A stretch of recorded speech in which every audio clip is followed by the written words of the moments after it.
Assalamualaikum warahmatullahi wabarakatuh. Selamat siang saudara-saudara semuanya. Waalaikumsalam warahmatullahi wabarakatuh. Selamat siang. Sebelumnya saya mengucapkan terima kasih telah berkesempatan untuk hadir dan memberikan waktunya untuk fokus group discussion kita hari ini. Nah, topik yang akan kita bahas hari ini yaitu tentang penanganan kasus bullying di lingkungan pendidikan, antara bagaimana sanksi tegas yang diberikan oleh pelaku atau memberikan rehabilitasi terhadap pelaku. Untuk itu, sebelum kita masuk pada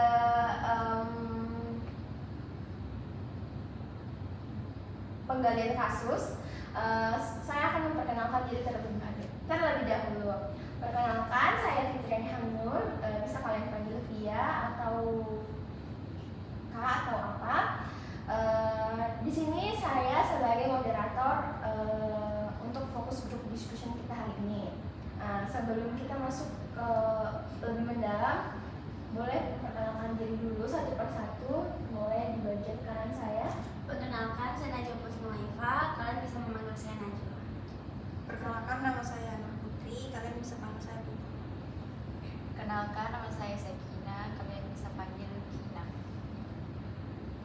Perkenalkan, nama saya Salsabila Dinda Maharani. Bisa dipanggil Salsa. Oke, berarti semua sudah tahu nama masing-masing. Dari sisi kanan saya Najwa, Puput, depan saya Sekina, dan bagian kiri saya Salsa. Oke, sebelum kita masuk, saya ingin membacakan aturan yang akan dilakukan pada fokus group discussion kita hari ini. Yang pertama, dalam fokus group discussion, kita harus saling menghormati. Rekan-rekan semua, saudara tidak boleh memotong pembicaraan orang lain saat menyampaikan argumen. Yang kedua, keterbatasan waktu. Jadi, setiap peserta saya berikan waktu maksimal 1-2 menit untuk menyampaikan pendapatnya agar semua mendapatkan kesempatan yang sama. Terus yang ketiga, argumen harus berpusat pada kasus bullying dan opsi penyelesaiannya, yaitu sanksi tegas atau rehabilitasi yang diberikan pelaku, bukan menyerang pribadi peserta lain. Terus yang keempat itu terkait dengan keterbukaan. Jadi semua saudara-saudara ini harus mempunyai opini dan harus menghargai opini yang dikeluarkan. Tidak ada jawaban yang dianggap salah dari apa pendapat saudara sekalian. Kita di sini hanya untuk mengeksplorasi sudut pandang masing-masing saudara terhadap kasus yang akan kita fokuskan hari ini. Untuk itu kita langsung saja untuk memperdalam terkait kasus bullying ini. Mungkin saya ingin mendengarkan tanggapan dari saudara Najwa. Silahkan, saya akan berikan waktu 1 menit. Baik, untuk kasus bullying dalam lingkungan pendidikan, menurut saya pelakunya harus diberikan sanksi tegas, mungkin seperti dikeluarkan dari sekolah atau dibawa ke jalur hukum, seperti itu. Oke, baik. Bagaimana saudara sekalian? Adakah tanggapan dari pendapat dari saudara Najwa? Mungkin dari sisi depan saya, Sekina. Oke, baik. Kalau menurut saya, meskipun korban juga pasti mengalami traumatis, tapi menurut saya pelaku juga itu merupakan korban dari lingkungan sebelumnya atau dari lingkungan pertemanannya atau dari lingkungan keluarganya juga memiliki, dia juga merupakan seorang korban. Mungkin karena lingkungannya yang sebelumnya toksik, dia jadi korbannya, atau dari lingkungan keluarganya dia yang kurang kasih sayang sehingga membentuk pribadi yang seperti saat ini yang melakukan bullying. Jadi menurutku pelaku bullying itu tidak perlu dikasih sanksi yang berat dulu, tapi mungkin bisa dinasehati terlebih dahulu. Baik, terima kasih atas tanggapannya. Bagaimana mungkin dari saudara Puput atas pendapat dari saudara Najwa, ataupun mungkin tanggapan dari opini dari saudara Sekina?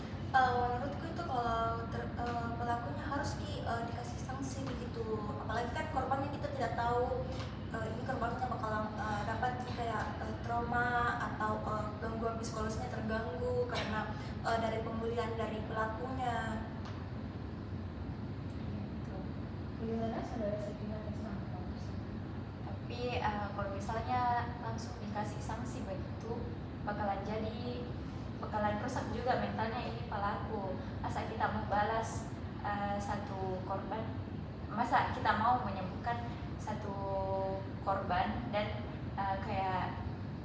ini pelaku dijadikan lagi sebagai korban, karena rusak juga mentalnya ketika kayak dikasih sanksi. Jadi kayak meskipun korban yang korban bulinya ini pelaku itu mengalami traumatis, nanti kalau ada sanksinya, nah ini pelakunya juga bakal ada rusak juga masa depannya, sehingga masalah kesehatannya juga terganggu seperti itu. Oke, baik. Saya beralih dulu ke saudara Salsa, bagaimana tanggapan dari masing-masing opini yang dikeluarkan oleh rekan-rekan sekalian?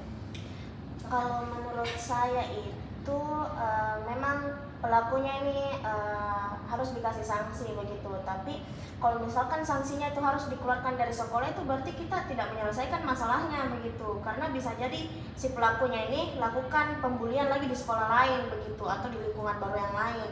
Jadi kayak seakan-akan kayak tidak ada yang selesai, cuman kayak kita kasih pindah masalah ke orang lain begitu. Terus kayak pelakunya juga mungkin dia lakukan bully itu karena ada masalah pribadinya mungkin sama si korban, tapi dia tidak mau bilang begitu masalahnya apa, mungkin terlalu sensitif masalahnya atau bagaimana. Jadi dia bully nih begitu. Jadi kayak korban ini memang dia korban yang kayak dia merasa tersakiti tapi si pelaku juga ini sebenarnya merasa tersakiti juga kalau misalkan kita berikan sanksi dia itu langsung kayak dikeluarkan dari sekolah begitu, karena bisa jadi masa depannya juga itu rusak seperti saudara Kina bilang.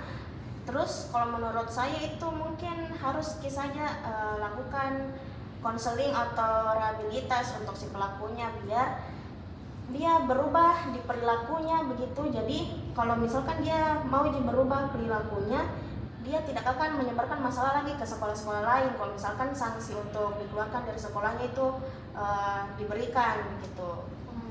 Jadi yang bisa saya simpulkan, jadi menurut saudara Sekina dan saudara Salsa itu bahwa pelaku harus kita harus fokus ke pelaku dulu untuk melakukan rehabilitasi terhadap perilaku yang telah dilakukannya. Sedangkan saudara dari Najwa dan Puput terkait dengan korban yang harus difokuskan dulu karena dia termasuk korban pertama dari pelaku tersebut. Bagaimana saudara Najwa terkait tanggapan dari masing-masing rekan sekalian? Baik, tadi kan saudara Sekina bilang kalau pelaku bisa saja korban karena mungkin dari lingkungannya. Tapi bagaimana dengan korban bully yang dari pelaku yang tidak tahu apa-apa menjadi korban, bisa jadi trauma berat, bisa jadi bunuh diri. Apakah itu pelakunya cuma bisa dinasihati, sedangkan misalnya kita tidak tahu korbannya bisa saja sudah stres berat menyakiti dirinya sendiri, apakah itu masih bisa dinasihati, tidak perlu dibawa ke jalur hukum, sedangkan dia sudah merugikan orang lain yang mungkin tidak tahu apa masalah yang dimiliki oleh pelakunya sendiri. Silahkan saudara Sekina menanggapi atas tanggapan dari saudara Najwa. Oke, baik. Saya setuju kalau misalnya korban itu juga bakal ada traumanya, bukan kayak trauma mungkin nanti ke sekolah atau apapun itu dampak-dampak lainnya. Tapi menurut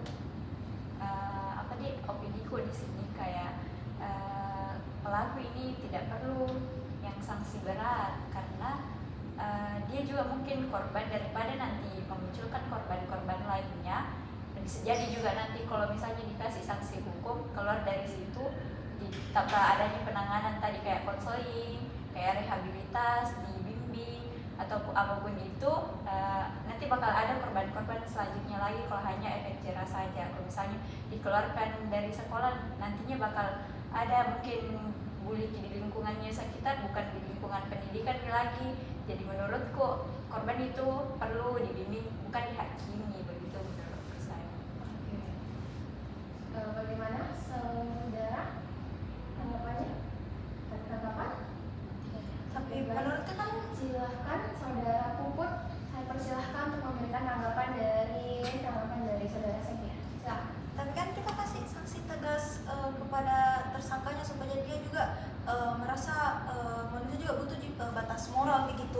Dan dengan dikasih sanksi seperti itu, berarti kalau misalkan pihak sekolahnya pihak sekolahnya itu enggak kayak tegas kepada pelakunya, pasti sekolahnya tuh bakalan ada kayak kasus tidak penanam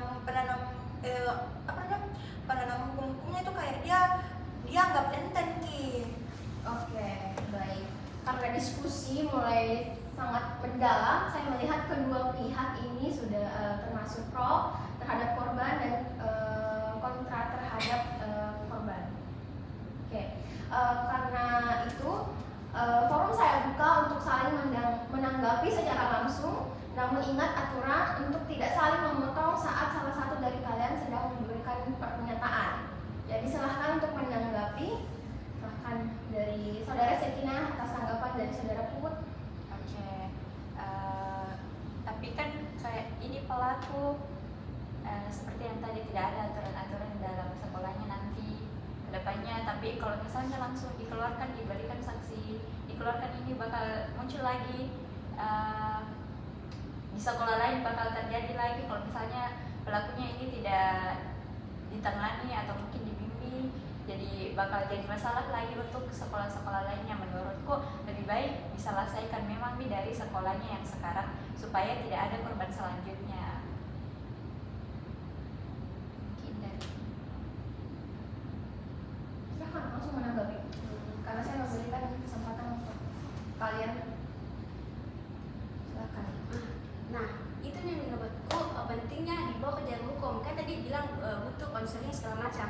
Kan menurutku kalau dibawa ke jalur hukum itu kan bukan berarti langsung dikasih sanksi berat. Ada namanya juga pusat rehabilitasi yang dimana pasti di situ diberikan edukasi di dalam. Setidaknya itu pelakunya sudah tahu nih kayak oh kalau saya begini saya dapat sanksi yang berupa ke jalur hukum, karena menurutku kalau sudah ke bullying yang misalnya kekerasan segala macam yang pelakunya sudah bisa menyebabkan pelakunya sampai stres berat, trauma berat nih sama lingkungan, kayaknya kalau untuk dikasih nasihat biasa kayaknya masih kurang ki menurutku. Dan itu dengan kasih sanksi seperti itu mungkin bisa dia kasih efek jerah. Kalau misalkan bully itu kayak kurang baik begitu, apalagi kita bully individu yang lebih lemah dari dia, karena kan kita tidak tahu apakah dia juga melakukan seperti itu di luar sekolahnya atau hanya di lingkungan sekolahnya saja. Interupsi. Jadi di sini saya membantah yang saudara Nacho tadi bilang, kalau misalkan kita larikan ini masalahnya ke jalur hukum, nanti bisa jadi si pelakunya ini kayak dendam kayak begitu, dan ujung-ujungnya dia makin marak kayak buat melakukan pembulian di luar sana. Karena yang seperti kita tahu kan kalau ke jalur hukum itu kan melibatkan polisi dan lain-lain. Nah sedangkan kalau misalkan kita mau berikan pelakunya itu kayak konseling atau rehabilitas, itu kan bisa ke psikolognya langsung begitu, kita bisa ke psikolog atau ke biro psikologi. Jadi kayak maksud saya ini kayak tidak harus ke jalur hukum begitu, karena nanti takutnya keluarga dari si pelaku ini juga dia pastinya bela anaknya dong begitu. Jadi kalau misalkan kita larikan ke jalur hukum belum tentu juga bisa selesai begitu, karena tidak tahu kita keluarganya si pelaku ini, mungkin dia punya keluarga yang bisa bela dia di jalur hukum atau bagaimana begitu, sedangkan si korbannya ini kurang buat bela di jalur hukum begitu kan, alhasil pelakunya yang menang di situ nanti kalau kita larikan ke jalur hukum begitu. Tapi bagaimana dengan kesehatan psikologisnya ketika ini korban dibully terus-menerus terhadap ini pelaku? Nah kalau misalkan dibully itu kita harus tahu dulu masalahnya ini dia bully ke korban itu apa sebenarnya begitu, kayak kenapa si pelakunya ini sampai mungkin sebenci itu sama si korban begitu. Jadi makanya dia bully. Jadi kita harus cari tahu dari sudut pandangnya juga pelaku. Jangan kita cari tahu dari sudut pandangnya korban saja begitu. Karena kan kita di sini sebagai hadir toh begitu. Kita tidak tahu yang mana benar mana salah. Bisa jadi korbannya itu dia manipulasi masalahnya begitu. Dia makin besarkan masalahnya padahal masalahnya tidak sebesar itu begitu. Jadi kan pelakunya yang jadi korban begitu kalau misalkan seperti itu masalahnya. Instruksi lagi, kan tadi menyebutkan kalau misalkan bully itu dia kayak ada pasti kesalahan yang ini korban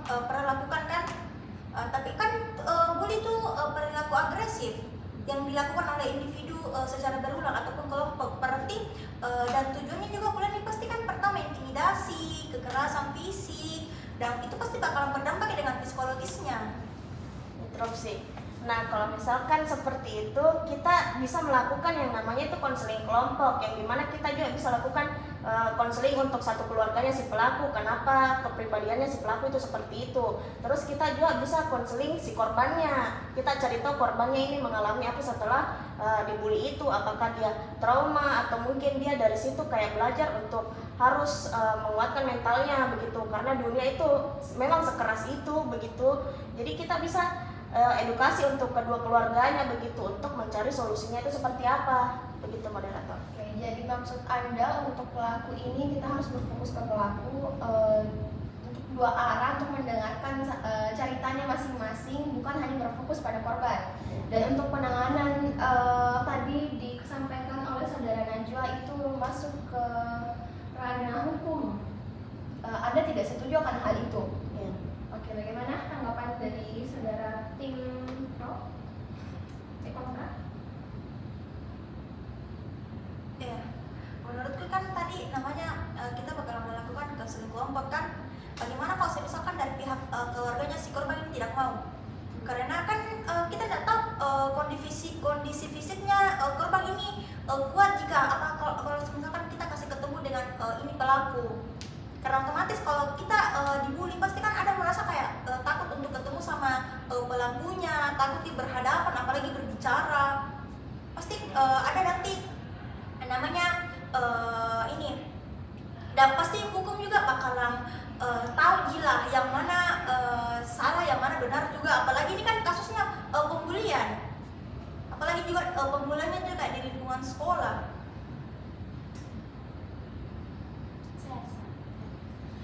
Menambahkan, kalau misalnya memang kayak konseling kelompok mungkin oke, gampang Ki untuk pelakunya, tapi korbannya pasti susah lah, karena kita tidak tahu tuh setelah itu mungkin dia sudah mau bunuh diri kah atau apa. Tidak segampang itu untuk dia diajak berkomunikasi kayak kenapa bisa, dan tadi kan bilang bisa jadi korbannya juga kita tidak tahu, dia mungkin duluan memanipulasi. Tapi menurutku beda Ki, karena kalau bully itu biasa kayak memang melakukan sesuatu tanpa ada sebabnya. Bisa jadi kayak langsung Ki, memang dia mau melakukan kekerasan sama orang yang bahkan orang tersebut juga tidak tahu salahnya apa begitu. Berarti dari tim Pro ini bahwa korban harus lebih diutamakan karena banyak efek psikologis yang dia alami dari pembulian tersebut terhadap pelaku. Jadi lebih baik saudara tadi untuk tim kontra bahwa korban ini harus difokuskan ke hukum karena hukum lebih tahu yang mana yang terbaik untuk korban. Jadi bagaimana saudara sekalian? Saya moderator. Silakan. Kalau misalnya korban itu tadi seperti yang saudara Pro ini bilang, korban itu merasa mungkin takut untuk ketemu si pelakunya kan, kita bisa melakukan konseling untuk satu keluarganya korban terlebih dahulu, tidak harus dipaksakan untuk ketemu sama pelakunya, karena kalau yang saya lihat juga dari si korban itu mungkin dia masih merasa takut buat melihat wajahnya mungkin si pelaku begitu. Jadi kita bisa konseling terlebih dahulu ini si korbannya begitu, kita cari tahu dari korbannya ini sebenarnya ada masalah apa sampai-sampai dia itu dibully. Nah kemudian kalau misalkan psikolognya itu sudah tahu oh ternyata masalahnya begini, kita juga bisa melakukan konseling untuk keluarganya si pelaku ini begitu, untuk kita cocokkan apa yang dilakukan pelaku sama korban dari sisi korban sama apa yang dilakukan pelaku ke si korban dari sisi pelakunya begitu. Kemudian setelah kayak mungkin kita tahu kebenarannya di situ, jadi kayak kita bisa temukan solusinya begitu. Jadi tidak perlu kita lagi masuk ke jalur hukum begitu, karena kalau misalkan ke jalur hukum itu kan pasti dari mungkin kedua keluarganya itu agak kurang setuju karena mungkin dia merasa malu, kenapa kayak saya harus melibatkan ini ke jalur hukum begitu. Jadi kan kayak pencemaran nama baik begitu dari kedua keluarganya. Jadi mungkin kita bisa langsung ke psikolog dulu, tidak perlu ke jalur hukum terlebih dahulu begitu. Kita melakukan edukasi dari psikolognya dulu. Izin menambahkan moderator. Terima kasih. Saya juga setuju dengan yang dikatakan Salsa karena kalau misalnya masuk nikah hukum itu kan sekarang sanksi hukum untuk anak di bawah umur itu bisa merusak psikologisnya ini pelaku. Nanti kalau mungkin jadi bakalan ada kata kayak mantan narapidana. Nah, itu bakal jadi trauma psikologis yang akan berkelanjutan dan akan terus-menerus diungkit oleh sekitarnya. Nah, apakah kita mau menambahkan korban baru untuk menyelamatkan korban lama? Meskipun saya juga berempati sama korban, tapi menurutku sanksi hukum itu tidak perlu untuk pelaku bullying. Mungkin perlu tadi yang seperti dikatakan Salsa, seperti kayak dikonseling bagi dulu atau rehabilitas. Izin menambahkan moderator, kan seperti saudara Kina tadi bilang, nanti ada cap narapidana begitu dari sisi pelakunya. Nah, kalau misalkan kita masukkan si pelakunya ini ke penjara dan dicap narapidana, berarti dia sama dengan korban begitu, masa depannya hancur. Karena kalau misalkan kita saja melamar kerja begitu, pasti kita dicek sampai ke akar-akarnya, bagaimana biodata kita, pengalaman kita dan lain-lain. Nah, kalau misalkan perusahaan tersebut tahu pelakunya ini mantan narapidana, otomatis ditolak dong begitu. Jadi sama dengan itu kayak menghancurkan juga si pelaku kalau misalkan kita lewati jalur hukum begitu. Ya, berarti kan tidak membiarkan pelaku untuk masuk ke ranah hukum karena dia sudah mendapatkan sanksi sosial seumur hidupnya. Oke, bagaimana terkait pendapat dari korban, pelaku? Silakan. Kalau tadi bilang kayak nanti dapat cap narapidana, menurutku kan kalau namanya hukum tuh sudah ada nih, ya pasti nih, dan itu kan sudah konsekuensinya karena dia melakukan bullying dan kekerasan, di mana kita tahu kalau kita lakukan kekerasan sama orang pasti bisa dibawa ke jalur hukum, dan seharusnya pelakunya itu sudah tahu dan keluarganya juga harus menerima konsekuensi dari apa yang dibuat oleh anaknya, seperti itu. Yang menurutku juga kalau konseling kelompok itu mungkin tidak efektif ya, apalagi ini jika pelakunya masih sering berkeliaran atau mendominasi di sekolahnya. Dan sebenarnya juga harus juga jatuhkan sanksi seperti itu supaya pelakunya ada efek jerahnya. Ketika kalau misalnya kita tidak kasih sanksi begitu dan kita akan melakukan konseling kelompok, maka ini pelakunya tidak bakalan serius dengan konseling yang dia alami. Seperti konseling kelompok yang seperti saudara Salsa yang katakan kan tidak bakalan serius, karena kalau saya misalkan sanksi itu tidak dijatuhkan kepada pelakunya sebelum melakukan konseling kelompok. Saya moderator. Kalau misalkan kita harus memberikan efek jerah begitu ke si pelaku, berarti kita sama dengan kita tidak memperbaiki perilakunya begitu. Karena kalau efek jerah pasti kayak dia merasa satu kali jadi dia mendapatkan efek jerah itu, setelahnya itu berarti dia masih bisa untuk melakukan pembulian di luar sana begitu, masih bisa memakan korban di luar sana, bahkan bisa jadi pelaku untuk pembulian ini malah jadi penjahat begitu, yang lebih parah mungkin di luar sana. Kalau misalkan kita memberikan cuman kayak efek jerah begitu, tidak kita lakukan kayak rehabilitas dan lain-lain. Karena kalau misalkan rehabilitas itu menurut saya pribadi itu sangat penting untuk kasus pembulian ini ya, supaya kayak kedepannya itu mereka pemikirannya itu jadi terbuka begitu, tidak ada lagi kayak harus bully temannya begitu atau apa begitu. Moderator. Kalau dibilang tadi kalau misalnya bawa ke jalur hukum, nanti kalau keluar dia akan melakukan kejahatan lainnya. Kan kalau di dalam itu ada namanya edukasi, kan mereka dikasih pemahaman. Jadi menurut kalau misalnya dibilang kalau keluar berarti semua orang yang di dalam yang ditahan berarti keluar akan berbuat jahat, jadi buat apa gitu. Jadi itu gunanya kalau dibawa ke jalur hukum mereka dapat sanksi hukum, misalnya di penjara segala macam. Kan di dalam mereka itu dapat dikasih edukasi tentang apa yang mereka buat, apa konsekuensinya, pasti juga ada bimbingan psikolog di dalamnya. Jadi menurutku bukan cuma sanksi hukum mereka dapat, tapi mereka juga di dalam dapat edukasi seperti itu. Oke, berarti tim kontra berpendapat bahwa pelaku ini harus diberikan efek jerah karena di dalam ranah hukum itu pada saat dia melakukan pada saat di penjara, pastinya ada edukasi yang diberikan dari tahanan, baik melalui edukasi untuk psikologisnya dan terhadap perilaku yang telah dilakukan. Oke, silahkan.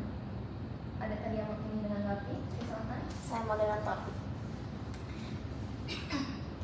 Kan saudara Najwa ini menegaskan kalau misalkan pelakunya itu harus di jalur hukum begitu. Nah, kita kan di sini mencari solusi, apakah kedepannya bagaimana baiknya untuk korban dengan si pelaku ini, kedepannya bagaimana supaya keduanya ini masa depannya mereka tidak hancur begitu dan tidak ada rasa trauma dari satu sama lain begitu. Kemudian yang menurut saya lihat dan menurut saya baca di internet, banyak narapidana itu yang keluar dari penjara itu dia masih melakukan kejahatan begitu, karena mungkin di penjara itu dia menahan rasa itu begitu. Terus ketika dia keluar, dia melampiaskan amarahnya begitu, ibaratkan keluar entah itu dia mencelakai orang atau dia melakukan pembulian lagi begitu. Jadi kan kita di sini menghindari kejadian seperti itu begitu. Jadi yang menurut saya itu yang tadi moderator seperti kita mungkin langkah pertamanya kita harus melakukan konseling atau rehabilitas untuk si pelakunya agar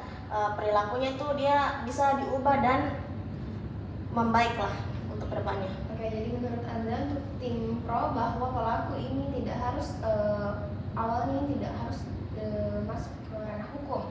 Dia harus diberikan rehabilitasi terhadap psikologisnya karena dia juga sebagai korban, bukan hanya sebagai pelaku. Oke, baik, karena kita sudah ada di sesi akhir dan waktu telah selesai. Terima kasih sangat luar biasa dari argumen dari teman-teman dari tim kontra dan pro. Mungkin kita bisa bertepuk tangan karena pendapat yang sudah diberikan sangat luar biasa. Oke, dari poin-poin yang saling disanggah tadi, kita bisa melihat bahwa isu ini tidak bisa diselesaikan hanya dari sudut pandang saja. Sekarang izinkan saya untuk merangkum seluruh jalannya diskusi kita hari ini. Kita masuk ke dalam kesimpulan dari fokus group discussion kita hari ini, bahwa dari tim kontra ini lebih ke korban, bahwa korban ini harus diutamakan karena dia tidak ingin adanya korban-korban lain, dan untuk pelaku dia harus dimasukkan ke ranah hukum, dan di ranah hukum itu dia akan diberikan edukasi psikologis sehingga pada saat keluar dari penjara mungkin dia bisa menjadi lebih baik karena dia sudah mendapatkan edukasi penanganan yang baik di dalam tahanan. Dan sedangkan dari tim kontra, tim pro, bahwa pelaku ini harus lebih diutamakan juga dan tidak boleh dilupakan karena kita juga tahu bahwa pelaku itu juga sebagai korban awalnya sehingga menjadi pelaku. Jadi fokusnya ini di awal ini bahwa masing-masing harus diberikan intervensi. Oke, terima kasih rekan-rekan, diskusi yang sangat dinamis dan penuh energi pada hari ini. Saya melihat kedua belah pihak sama-sama memiliki kepedulian yang besar, baik terhadap dari sisi korban maupun dari sisi pelaku. Namun karena keterbatasan waktu, sesi saling sanggah terpaksa harus kita sudahi di sini. Mari kita tarik nafas dalam-dalam sejenak dan kita melangkah ke tahapan terakhir, yaitu